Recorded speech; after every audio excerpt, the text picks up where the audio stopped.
আসসালামু আলাইকুম viewers. তাসনিয়াস lazy লাইফে আপনাদের স্বাগতম জানিয়ে শুরু করছি আমার আজকের এই রেসিপি। আজকে আমি হাজির হয়েছি দারুণ স্বাদের একটি নতুন রেসিপি নিয়ে, আর সেটা হচ্ছে শাক ভাজি। এই শাক গ্রামগঞ্জে কিন্তু সবাই খেয়ে থাকে, এমনকি দেশ থেকে বিদেশেও এই শাকটা পছন্দ করে। বিশেষ করে শীতে এই শাকটা পাওয়া যায়। এই শাকটা হলো সরিষা শাক। সরিষা শাক বলতে ছোট ছোট সরিষার গাছ রান্না করাকে বোঝায়। যারা কোনোদিনও সরিষা শাক খাননি, তারা যদি আমার রেসিপি ফলো করে শাকটা রান্না করেন, তবে তারাও কিন্তু চেটেপুটে খাবেন এবং বারবার রান্না করতে চাইবেন। তাহলে আসুন দেখে নেই কিভাবে আমি এই দারুণ লোভনীয় স্বাদের সরিষা শাক রান্না করে নিলাম। সরিষা শাক রান্না করার জন্য আমি প্রথমে চুলায় একটি প্যান বসিয়ে নিয়ে তাতে পর্যাপ্ত পরিমাণ তেল দিয়ে দিয়েছি। আর তেলটা সামান্য গরম হয়ে এলে দিয়ে দিয়েছি 3 টুকরা শুকনা মরিচ। তার সাথে দিয়ে দিচ্ছি বড় সাইজের একটা রসুন কুচি। এবারে এই শুকনো মরিচ আর রসুন কুচি একসাথে সামান্য একটু নাড়াচাড়া করে দিয়ে দিচ্ছি 9-10টা চেরা কাঁচা মরিচ, আর সাথে দিয়ে দিচ্ছি প্রায় আধা কাপ পরিমাণ পেঁয়াজ কুচি।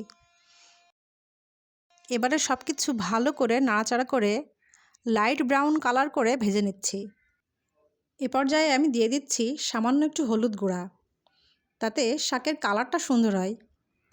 দর্শক, আমি আন্তরিকভাবে দুঃখিত যে আমার ছোট্ট মেয়েটা আমি হলুদ গুঁড়ো দেওয়ার আগেই শাক একটু দিয়ে দিয়েছে।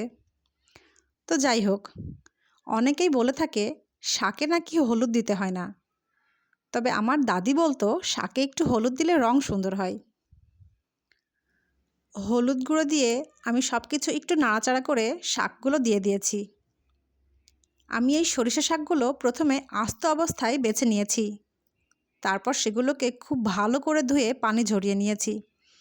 ছোট ছোট করে কেটে টুকরো টুকরো করেছি। আপনারাও দেখে নিশ্চয়ই বুঝতে পারছেন আমি কিভাবে শাকগুলো কেটে নিয়েছি। এখন শাকগুলোকে আমি ভালো করে মিশিয়ে নিব। এই শাক রান্নাটা কিন্তু প্রথমে একদম হাই হিটে হবে, তাতে শাকের রঙটা হবে একদম সবুজ। শাকগুলো একটু সময় নিয়ে নাড়াচাড়া করে রান্না করতে হবে। আচ্ছা, আমি কিন্তু শাকগুলো ঢাকনা দিয়ে ঢেকে দিইনি, ঢাকনা ছাড়াই এই শাকগুলোকে রান্না করে নিচ্ছি। নাড়াচাড়া করতে করতে কিন্তু শাকগুলো কমে এসেছে, দেখেই বুঝতে পারছেন। এ পর্যায়ে দিয়ে দিচ্ছি লবণ। আর লবণটা সবসময় এই পর্যায়ে দেওয়ার চেষ্টা করবেন, কেননা প্রথম দিকে লবণ দিলে কিন্তু পরিমাণটা বুঝতে পারবেন না, বেশি হয়ে যেতে পারে। কারণ প্রথম দিকে শাকের পরিমাণ বেশি থাকে, আর তাতে লবণটা আন্দাজ করতে অসুবিধা হয়। এবার আমি লবণ দেওয়ার পরে ভালো করে নাড়াচাড়া করে নিচ্ছি। আমি এই শাকটা আগে বেশ কয়েকবার খেয়েছি, তবে এই প্রথম আমি আজকে শাকটা রান্না করছি। খুব তৃপ্তি করে শাক রান্না দিয়ে ভাত খেয়েছি, অসম্ভব মজা লেগেছিল। তবে একটা কথা বলে রাখি, সরিষা শাকে কিন্তু একটু ঝাঁজ থাকে, যেমনটা থাকে সরিষায়। সেটা কোনো ব্যাপার না। তো বেশ কিছুক্ষণ রান্নার পর দেখুন শাকে পানি পানি ছিল, সেটা কিন্তু টেনে গেছে। এভাবে নাড়াচাড়া করতে করতে আমার শাক রান্নাটা প্রায় হয়ে গিয়েছে।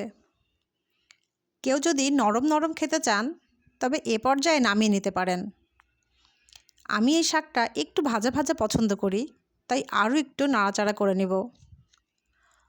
দর্শক, আপনারা যারা চিংড়ি মাছ পছন্দ করেন, এই শাকটা কিন্তু চিংড়ি মাছ দিয়েও রান্না করে খেতে পারেন। সেক্ষেত্রে শাক রান্নাটা আরও টেস্টি হবে। আমার শাক রান্নাটা হয়ে গিয়েছে। আমি আপনাদের উদ্দেশ্যে আবারও বলছি, এই শাকটা কিন্তু দেশ বিদেশ সব জায়গাতেই পাওয়া যায়। আপনারা আমার এই রেসিপি ফলো করে একবার এই শাকটা রান্না করে দেখতে পারেন, কতটা মজার হয় এই রান্নাটা। আর এই শাকটা কিন্তু এই সিজনে পাওয়া যায়। তো আমার আজকের এই রেসিপিটা যদি আপনাদের ভালো লেগে থাকে, তাহলে চ্যানেলটাকে সাবস্ক্রাইব করে আমার পাশে থাকবেন। আর আমার রান্না সম্পর্কে আপনাদের মতামত কমেন্টে জানাবেন। আল্লাহ হাফেজ।